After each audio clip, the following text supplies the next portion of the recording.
I mean, it has been a crazy up and down week since we since we got started last week, back to normal, back to weekly episodes, because the trade deadline happened the day after our show last week, and it was just a interesting day, to say the least. I mean, the Red Sox have been all over the board. They made two acquisitions, one on Wednesday, the other the day of, right up until the last minute, even though allegedly there were deals that have been made. The deal was made for Dustin May at 5 p.m. They just held on to it for another hour before they announced it. Why, I don't know. But the trade deadline was something that I want. First of all, this is what we got. We got right-handed pitcher Dustin May from the Dodgers and left-handed pitcher Steven Matz. Now, I want to hear from you. First and foremost, what were your thoughts on the Red Sox and the trade deadline? Were you content? Were you happy with it? Were you as angry as I was? I didn't have to drink to be as pissed off as I was Thursday at 6 p.m. or actually at 6:15 after everything was done. It was over, because the fact that I got my hopes up. Again, I got my hopes up. Now we're going to go into this a little bit more. Obviously, we're going to talk more about the team and how they've been playing lately, but I was so furious at 6:15 on last Thursday, because the fact that these were the two names that you went out and got, it was almost like a slap in the face. Again, the fact that they didn't make any big acquisitions, that it was that they tried, and it was they were connected. They we're close in on a deal, to certain guys that you're like, oh, hey, we're there. No, we're not. Because of course it fell through. And we were stuck with Dustin May and Steven Matz. And I think May's last name doesn't have an E, typo. My bad. I know. But so let me just break this down a little bit for you. Okay. So Steven Matz, we got him from the Cardinals, and for one of our minor league prospects who, honestly, he had no potential to come up into the major leagues. Blaze Jordan, because Blaze Jordan he was playing the positions that are kind of filled right now, and there was no real shot for him. And it's not like I am upset that, hey, we got some extra arms. Fine. No big deal. Not really something that we needed. Of course we needed extra arms with the way we've been using our bullpen, especially early on in the season. But it was the fact that, again, they didn't make any big moves. I mean, look at what happened. Actually, before I get back to last year, like I said, Steven Matz, we acquired him from the Cardinals. He has a 3.44 ERA, 32 games in 55 innings. Now, he has pitched for us over 2 games, hasn't given up a single run, which is great. Love to see it. But that's Steven Matz. Then for May is a lot more interesting, because we gave up 2 prospects, one of which was James Tibbs III. Now, if you remember James Tibbs III, you might not realize, you might remember the name, but you're like, how do I know that? How do I know that? Oh, that's right. He was a part of the Rafael Devers trade in early June. Okay, so we acquired Dustin May for James Tibbs. And May, when you're going through his history, in 2021, he had to get Tommy John surgery after 5 games.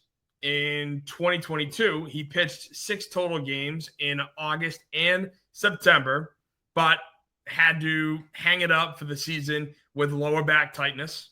In 23, he pitched 9 games, but had a UCL sprain, had surgery on his right flexor tendon, even missed the beginning of that season due to some forearm issues, and then it just got exacerbated as the season went on. In 24, he never pitched and actually had to deal with an esophageal tear, your esophagus. So that's bizarre. And then this season, he's played in 19 games, had a 4.85 ERA in 104 innings. So clearly the most he's thrown ever. And then he was the starting pitcher for them. He was, bottom of the rotation starting pitcher until July 30th. So literally the day before the trade deadline, they're like, nah, you're out. You're going to be in our, relief pitcher. And then when he played against us at Fenway, went 5 innings, gave up 4 earned, and the Red Sox got the win 4-3. So then when you look at that trade, right, you're like, okay, Dustin May for a prospect and another prospect, James Tibbs III. I saw this from a lot of people being like, why do we give up James Tibbs? We just got him from the Rafael Devers deal. What is going on? And then people are like, happy about it. But to me, and listen, I hated that Devers deal. We got nobody of consequence. And not for nothing, had we waited up until now, things could have changed. We could have gotten better prospects. We could have gotten better arms, better, a first baseman for Rafael Devers, but we didn't. We sat on it. So now with James Tibbs, the guy hasn't been in our system for more than 2 months. Not even. And we gave him up already?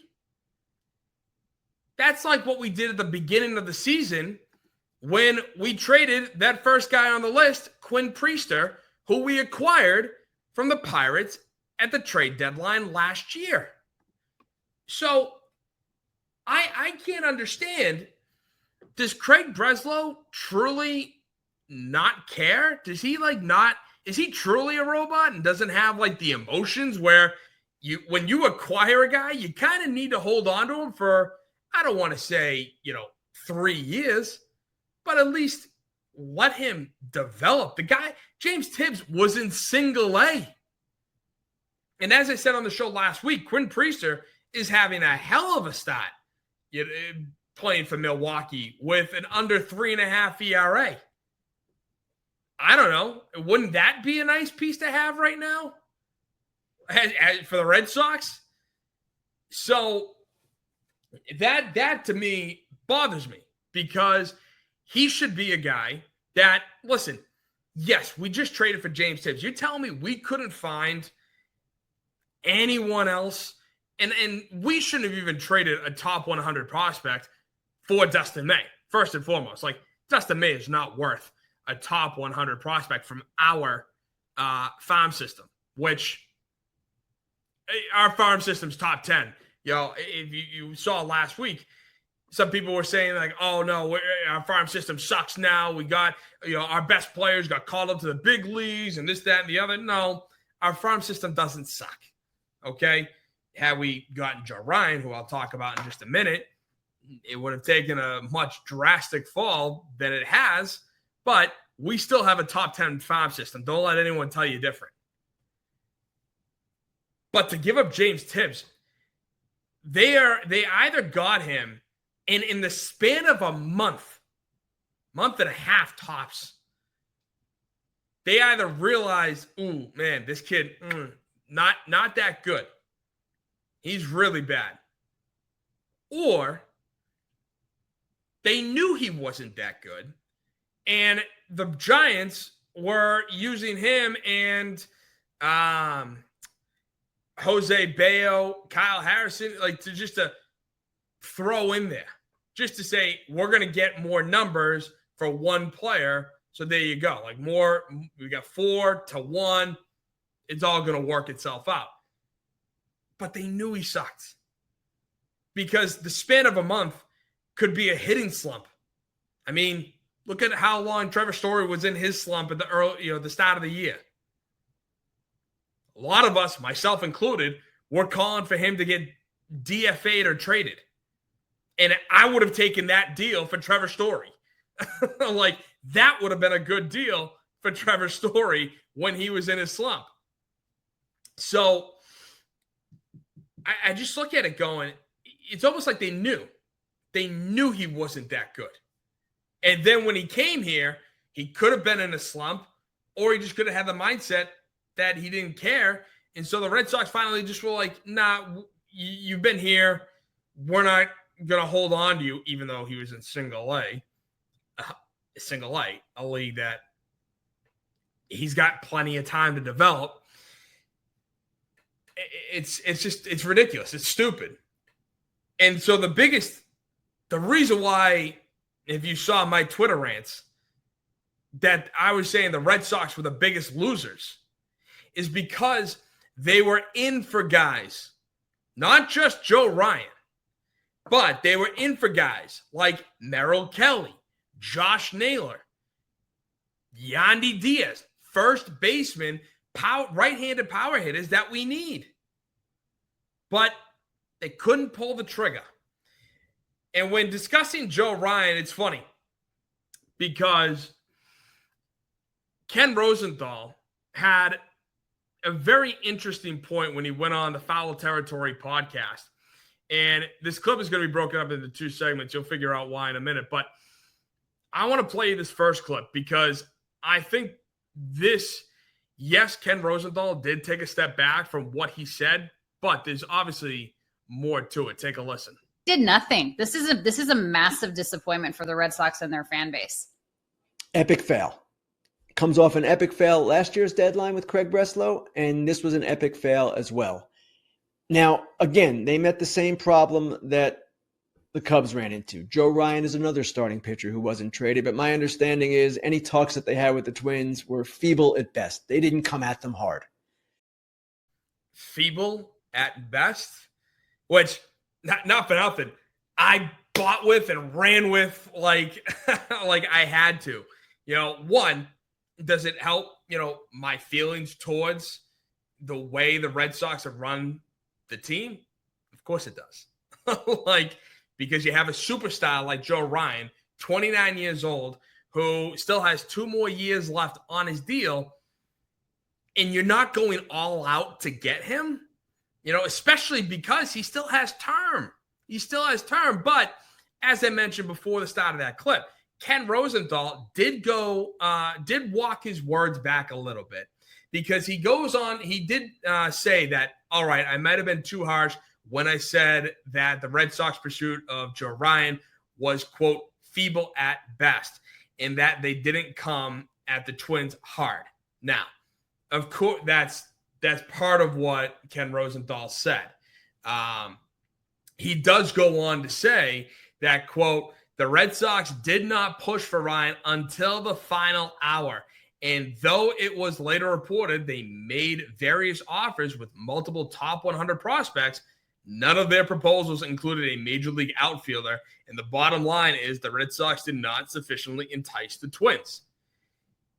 When you're going after a guy like Joe Ryan, you need to go out of your way to do that. And it's this idea that the Red Sox are, again, a big market organization. I wouldn't be surprised, most of you grew up with the Red Sox spending money, working towards getting the best players, the best talent. Hell, Dave Dombrowski did not care about the farm system and went out and got guys and was still able to get the Nathan Eovaldi's, the Mitch Mullins, guys who helped us win the 2018 World Series. But part of the reason why I ran with that feeble and was partially excited that that's how the Red Sox treated the Twins with, the feeble attempt is because Ken Rosenthal, in his opening line, right after he says that there was a feeble attempt, this is what Rosenthal had to say, because this is what I can't stand. The Red Sox are one of many teams that uses modeling and tries to figure out what the best values are, and it's all about efficiency and getting the best deal and this and that and the other thing. At some point, you've got to fire. It's the same thing we're saying with the Cubs. And they did not even address first base, which I know they've gotten decent work out of Romy Gonzalez and Abraham Toro, but my goodness, that was a position where they had to act. They tried for Suarez, Eugenio Suarez, and they tried with the idea of playing him at first base, didn't get him. Didn't get a starter other than Dustin May, who has not been a very successful starter for the Dodgers. And in their bullpen with Steven Matz, he's a swing guy. He can be effective, but my goodness, they needed more. This is a team that is on the rise. And again, they may say, we're going to be better next year. Our young guys will be that much better. Yeah, that's what the Orioles were saying a year ago. There is no guarantee in this sport or any other. So the Red Sox, I don't get it. I don't understand it. And there's going to be some people in Boston, a lot of people in Boston, questioning what the heck they did. Right? As we should. We should be questioning what they did, because part of getting rid of Devers was to, hey, open up, we got more money to spend now. And then Craig Breslow, after the trade deadline, goes on to say, no, we can't. That's not how it works. We're going to wait until the offseason to do that, which is wild in and of itself. But the Red Sox just don't pull the trigger anymore. They can't. They're afraid. And this is the issue, because when you have guys who were traded, there was a Twitter account, Zach Scott, former, interim GM, former baseball executive, who was just talking in generalities. He wasn't talking about the Red Sox. And I understand his tweet, and I think it makes total sense. But him talking about just that you want to grade your team based on the deals that they could have had and not the deals that never happened, or the guys that got traded versus the guys that didn't get traded. So in other words, grade the Red Sox on the fact that Merrill Kelly was available, Josh Naylor was available, Ryan O'Hearn, yes, it's in the division, but even still was available and traded, and then compare the prospects from there, and don't use Joe Ryan as an example. And that's just from a Red Sox perspective.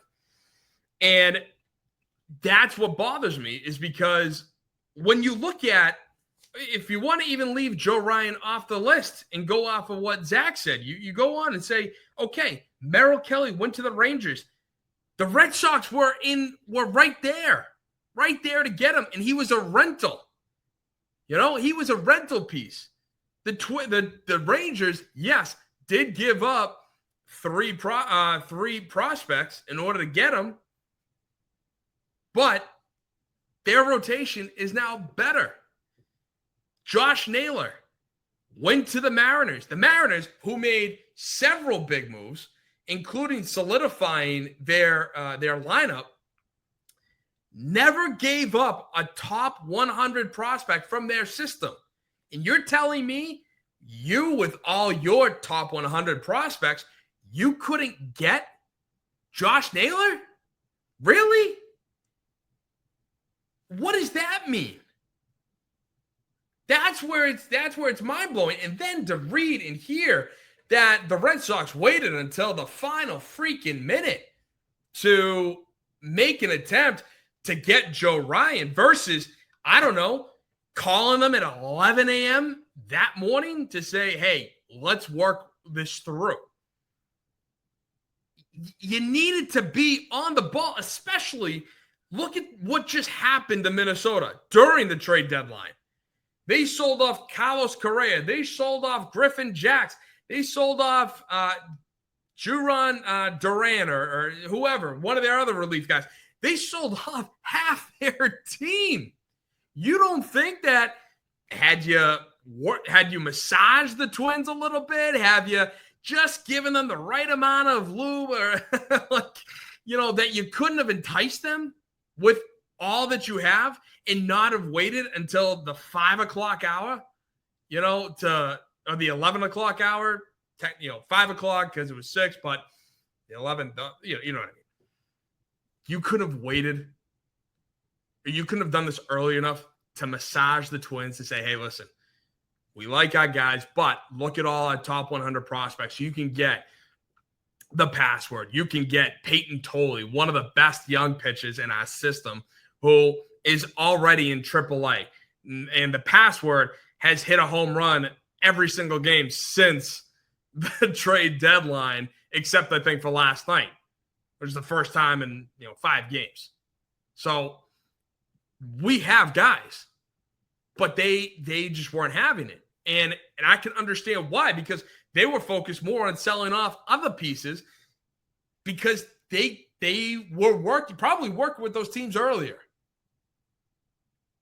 And that's where, looking at it, it boggles my mind, because Craig Breslow, in his 2 years here, has done the exact same thing as Kyle Bloom. I mean, I went through the different trade deadline acquisitions from 21 to 24. Now, obviously, we got the 25. It's almost identical what these two have done. And the funny part is, even Bob Nightingale went on to say that teams do not like dealing with the Red Sox. Take a listen. Teams hate dealing with the Red Sox. They said it's just very tough to deal with Breslow. Diamondbacks had some momentum going with Merrill Kelly, and that fell apart at the end. I don't think they were ever really in on Joe Ryan. There was some report that was done. I'm not sure they even had conversations. But when you talk to GMs around the game, said it's very tough to deal with the Red Sox and Craig Breslow in particular. And if they're really going for it, they did a poor job, because the Yankees got a whole lot better. Blue Jays got better. So I think they're giving me an outside looking in. I think the fact they didn't do anything, they may be sitting home and the Texas Rangers take their place as that wild card team. And so that's, like, yes, first and foremost, the fact that teams hate dealing with us, unbelievable, wild. That's what no one wants to hear when you have your general manager who's supposed to be talking with these guys, who's supposed to be buddy. Hey, let's, go golfing with the Twins GM during the offseason, build the relationships, and all these things that and again, it's all in jest. Like, I don't truly believe that Craig Breslow is a legitimate robot, with human skin. But it's these type of mannerisms where if they hate dealing with you, it's almost like you don't know how to deal with people. And that's part of the job. There's all this talk about internal strife that's going on in the Red Sox organization, and that Breslow has a potential mutiny on his hands due to the fact that you have all these guys who have been there for a long time not enjoying working for this man. And then the one guy who got fired because he called him an effing stiff. I mean, if Bob Nightingale's report is true, I think the guy who got fired needs to be rehired, because he's not wrong. If that's how this goes, you can't have that. You can't be successful as a general manager, director of baseball ops, whatever the hell title that he has. He's a general manager. Let's just call it for what it is. And so it's why, like, and the sad part is, as I said, it's not just Breslow. It's been our general manager for the past 5 years. And so, looking at the way everything has gone on in this trade deadline, I was ready for round 5 of Alex Cora packing it in, calling out the organization, saying that you've given me nobody, you've given me nothing. And the Red Sox are going to do what they did, fall off a cliff, end up in third, fourth, and at worst, dead last in the AL East again, no playoffs. And it just would have been another lost season and another potential that had you made a move, we could be sitting in a very different place right now. And I made that bold proclamation. I don't want it to come true. I hope you understand that. I don't want that to happen. I want the Red Sox to do well, to go on, to succeed. The only issue is that I have with them is the fact that they're all doing this based off analytics on computers, on the fact that you have guys like Jonah Hill and Moneyball who are so hell-bent and so focused on the numbers, and the numbers will tell you if this is a good deal or not. The numbers will say, how many wins does it take to get to the postseason, let alone the division. I mean, you want to see for yourself? Here's that clip from Moneyball. So using this equation in the upper left right here, I'm projecting that we need to win at least 99 games in order to make it to the postseason. We need to score at least 814 runs in order to win those games and allow no more than 645 runs.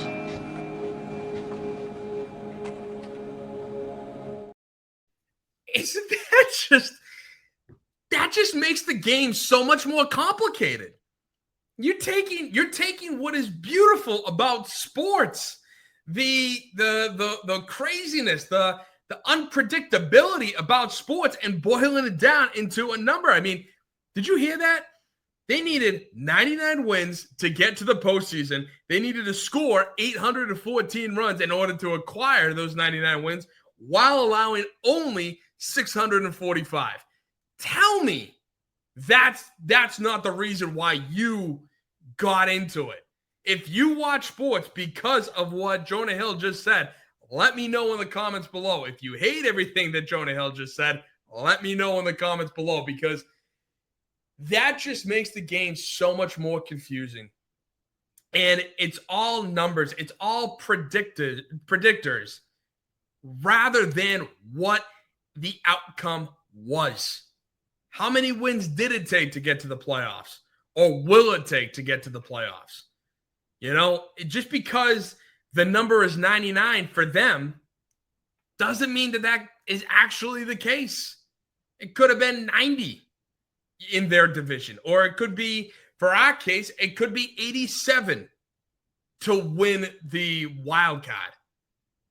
You know, like all these metrics, all these numbers just make the game so much more confusing.